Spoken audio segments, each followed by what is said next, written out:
This channel is supported by my online fishing courses, including my brand new bucktailing and blackfish jigging course that was released the day before this video was published. You can learn more and get significant discounts at saltstrong.com/Skinner. One ounce bucktail with a gulp. What doesn't that catch?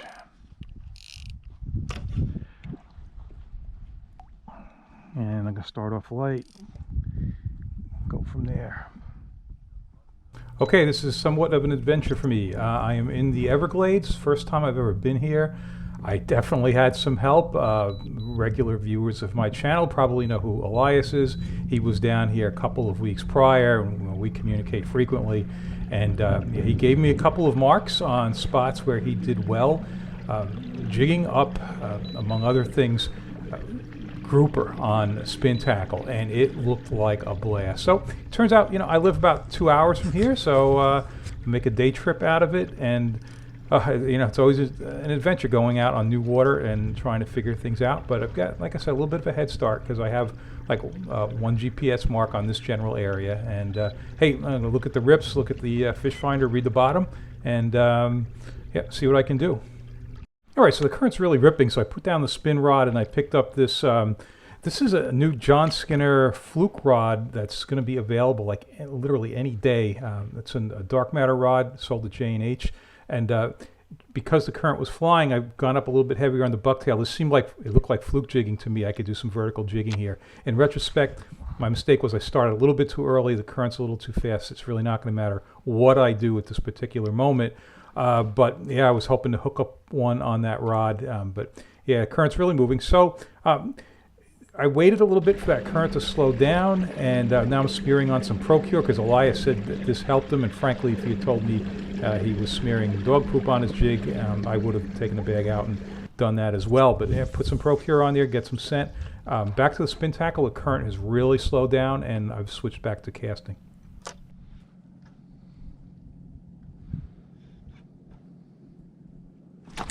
Okay, there he is. He thumped it.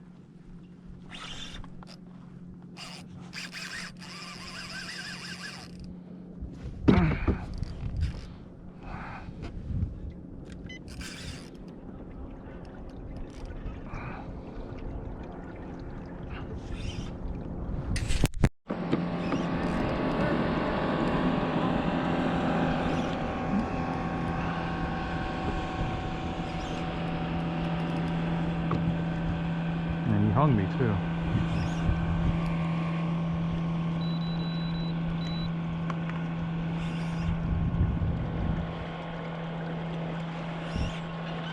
Oh, he came out.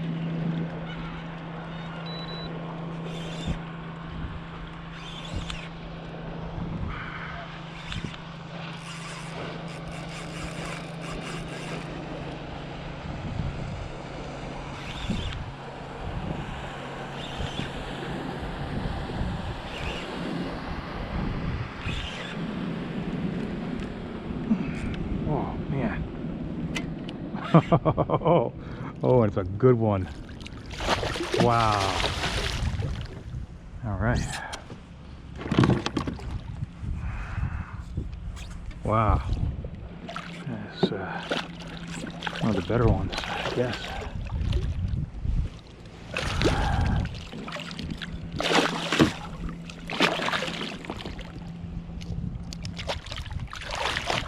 Okay.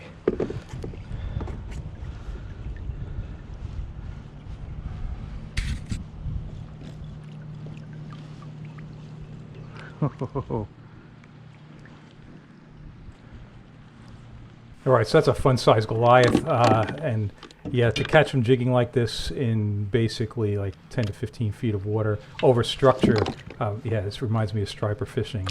Wow, wow, what a powerful fish these things are. So yeah, these all have to go back, and yeah, there won't be, yeah, even if I get anything I can keep today, I'm going to let it go. But oh, that was fun. Okay, very cool. Okay, thank you, Elias. Very good. So one thing that I learned on this trip is you don't do this on very, very strong currents. Like I came out the day after a supermoon, and yeah, I've got a very small tide window, but I'm going to make the most of it.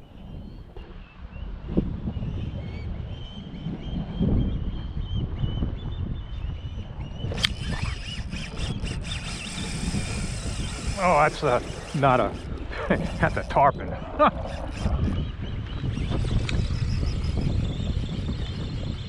He's alive, isn't he? Yeah. Oh, wow. All right, we're going to get a look at the retrieve, and after I make this cast, you'll notice I leave the bail open because I want to get that jig to settle down to the bottom. This is a near bottom strike zone on these fish, and just getting line off the reel. Now I'll start the retrieve once I've seen that jig touch bottom.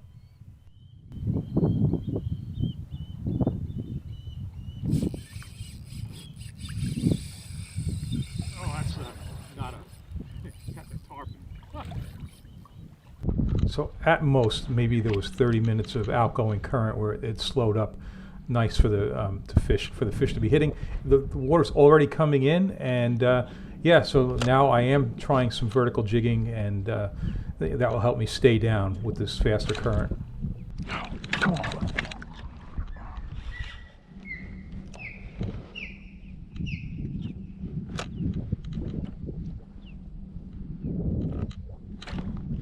Oh, that was smart, keeping it down.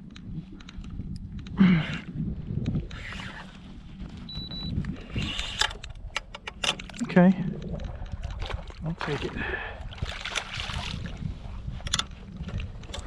Yeah, I almost pulled that jig to the surface to check it after that snag, but I thought to myself, hey, snag, structure, could be fish there, and yeah, that works. It's a little guy, but let's see.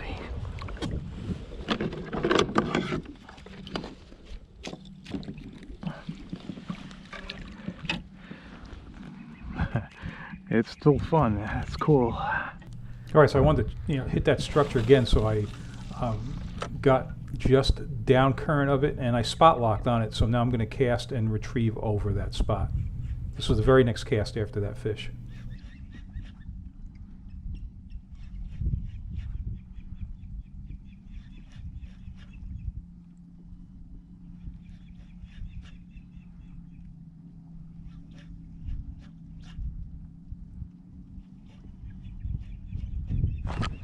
Oh, there we go.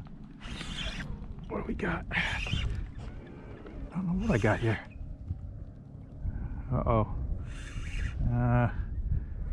That's not what I want. That's bad.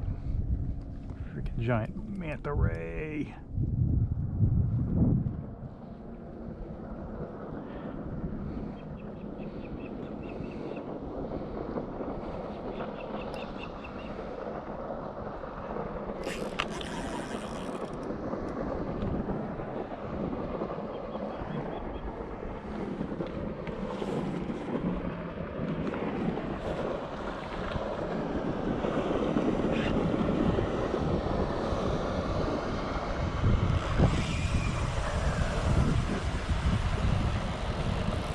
Ray.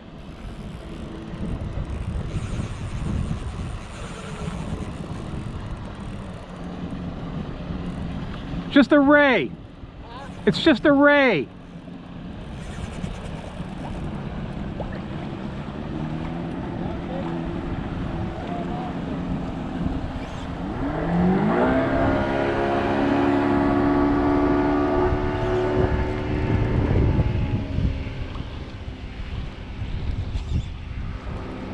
I just hate leaving gear on fish, so yeah, I'm trying to get him. This is a few minutes later. You can see he's just dragging me across the channel. I'm getting an idea how hard I can push this tackle anyway, because I'm really leaning on it. So the reel's got 30-pound test on it. This time I usually fish with 20. This is a slightly shortened, what was a 7-foot medium Tsunami carbon shield. All right, so I went right back onto that GPS mark, spot locked again, and next cast.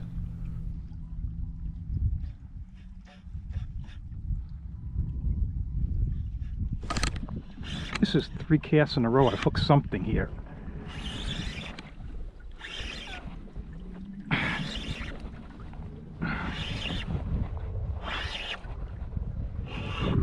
All right, I'll take it. I'm sitting here spot locked, and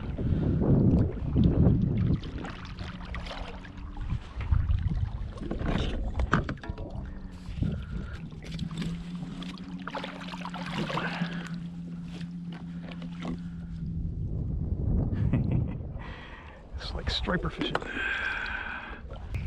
All right, you can see that incoming current is really going, and so I'm spot locked, and on a scale of 1 to 10, my motor speed spot locking is 3, so yeah, that's pretty high to be sitting there just in the current, and it's just the beginning of the current. So I'm going to have to deal with this at some point. It's going to definitely get too fast to keep fishing here.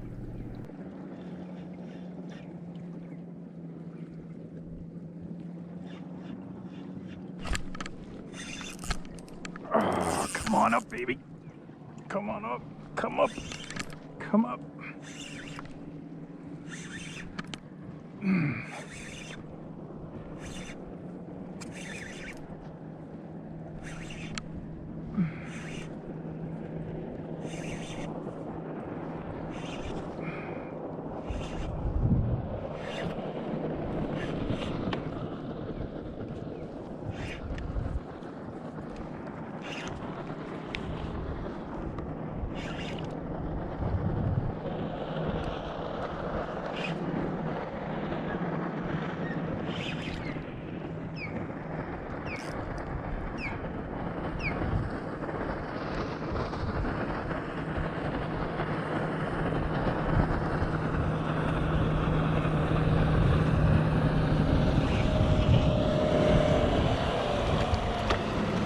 Go.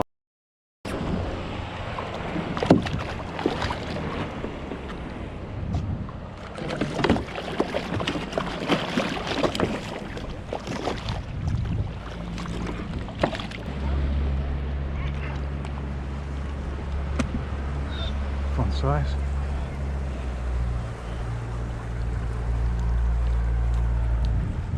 All right, this is hours later. It got too fast. I just couldn't do anything with that current there. I moved to another area. It's a little bit wider, hopefully a little bit slower, but it really wasn't. It was ripping. And yeah, there was just slightly less than 5 hours between low and high tide. And so I couldn't do anything with the peak current. Had I tried to fight it, I had to worry that I'd be depleting my battery because I know I'm going to be going back against the current a little bit. So I'm less than an hour from high tide, and the current speed is still 2.5 miles an hour. There's a little gag, but you know, I had a hit before that too. Okay. All right, after hours of nothing, I was happy to catch that fish, and I'm hoping that as the current slows, I'm going to be able to get into something better. So this bucktail is actually it's my new swing hook fluke bucktail. I've had the swing hooks out for years, but not in this weight. They used to only start at 2 ounces, but now they're 1.5 ounces, and 3/4 also in the swing hook. It's good because I got a really solid hook on this thing, and it's going to help with those larger groupers. Something there. Little gag. Oh, I'm not too far off here. And that was just a couple of minutes after that other little gag, so I'm just kind of being hopeful here. And current definitely slowing down now.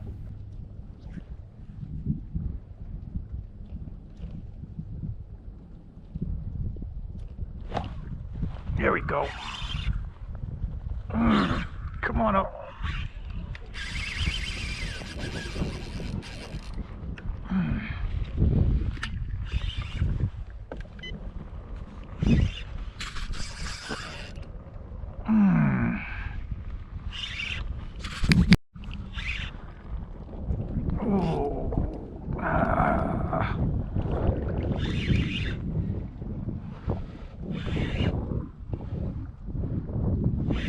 Boy, there's some power. Oh.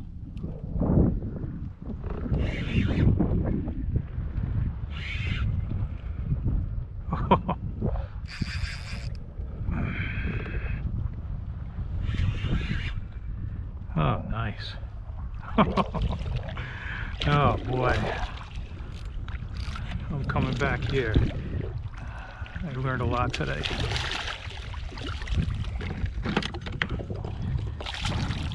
Yeah, come to me.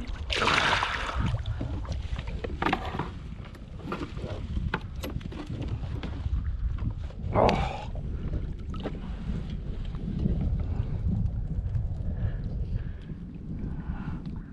Nice.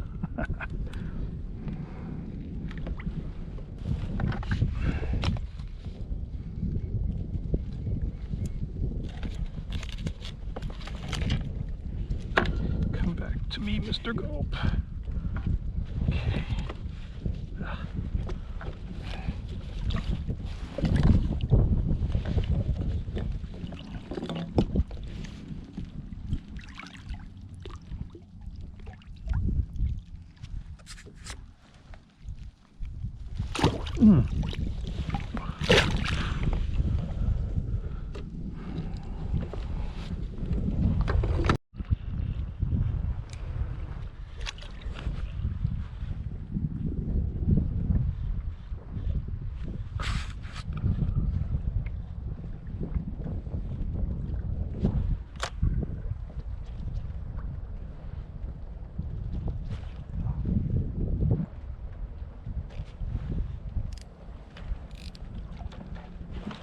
Come on. Come on, come on, come on. So I learned from just a little bit of grouper fishing out in the boat that, yeah, you need to move those fish immediately. It's like worse than blackfish, you know, they're going to dig you in. So you have to act like everyone's a huge one and is going to bury you in the structure. Yeah, so this is just, you know, just a small guy. But hey, I'm happy to get the action.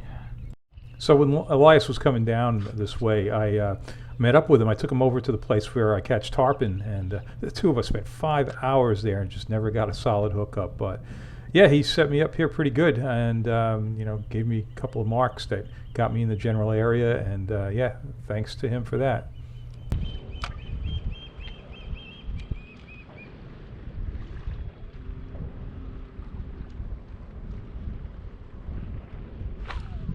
There we go. Come on up. Oh, this is a pool fish.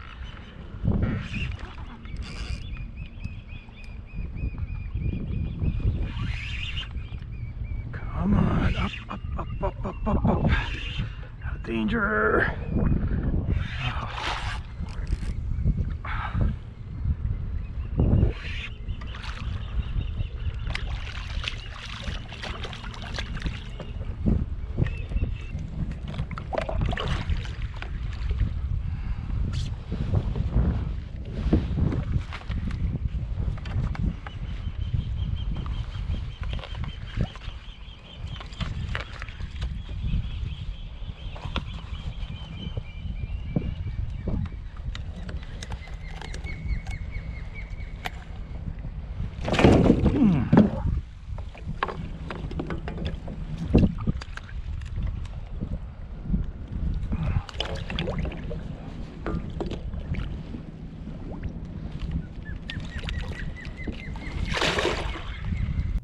Yeah, that current got going. I had to get out of there because I didn't want to fight the outgoing current on the way back, and then I was worried about running out of battery. Yeah, this was me running down a dead end. I went out on my Coastmaster card on the fish finder, which ran out of batteries. So coming back on my phone on Navionics, I can tell you going out, I picked the wrong channel. Coming back, here I am going into a dead end. It's a maze of channels and islands, and you know, my advice is if you ever try to do this, you know, in advance. I mean, I did put a couple marks in my GPS. I didn't put enough in there, and I've ordered another battery so I never run out again when I go to do a long day. But yeah, that was a dolphin that just kicked out from under there, made that wave. But all right, I hope you enjoyed this, and if you like this video, please hit the like button. If you're not already a subscriber, please subscribe and ring that notification bell. And check out my new Bucktail course on Saltstrap.